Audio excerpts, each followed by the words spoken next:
ताज्या घडामोडींसाठी स्वानंद न्यूजला सबस्क्राइब करा आणि बेल आयकॉनवर क्लिक करा। अंबरनाथमध्ये गावठी पिस्तूल विकण्यासाठी आलेल्या एका तरुणाला अंबरनाथ पश्चिम पोलिसांनी बेड्या ठोकल्यात। त्याच्याकडून गावठी पिस्तूल आणि 3 जिवंत काडतुसं पोलिसांनी जप्त केली आहेत। अंबरनाथ पश्चिमेच्या डीएमसी कंपनी परिसरात एक तरुण बंदूक विकण्यासाठी येणार असल्याची माहिती पोलिसांना मिळाली होती। त्यानुसार पोलिसांनी सापळा रचून प्रथमेश सुधाकर लोंढे वय 19 वर्ष या तरुणाला अटक केली आहे। त्याच्याकडे सापडलेलं गावठी पिस्तूल हे त्याने नाशिकहून विकण्यासाठी आणल्याची माहिती पोलिसांना दिली।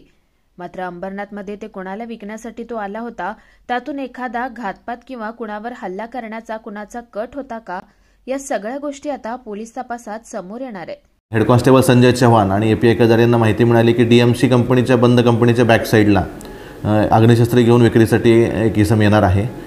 त्यानुसार आम्ही तात्काळ तसा सापळा कारवाई केली आणि पंचासमक्ष त्या सदर व्यक्तीला ताब्यात घेतलं असता आरोपी नामे प्रथमेश उर्फ लकी सुधाकर लोंढे व 19 वर्ष याच्या ताब्यामध्ये आम्हाला एक अवैध अग्निशस्त्र गावठी कट्टा मिळालेला आहे आणि 3 जिवंत राऊंड मिळालेले आहेत। त्याप्रमाणे आम्ही त्याच्यावर आरमॅकनुसार कारवाई केलेली आहे। त्याची आता कस्टडी घेण्यात येत आहे, पुढील तपास करण्यात येत आहे। निखिल चव्हाण, स्वानंद मीडिया, अंबरनाथ।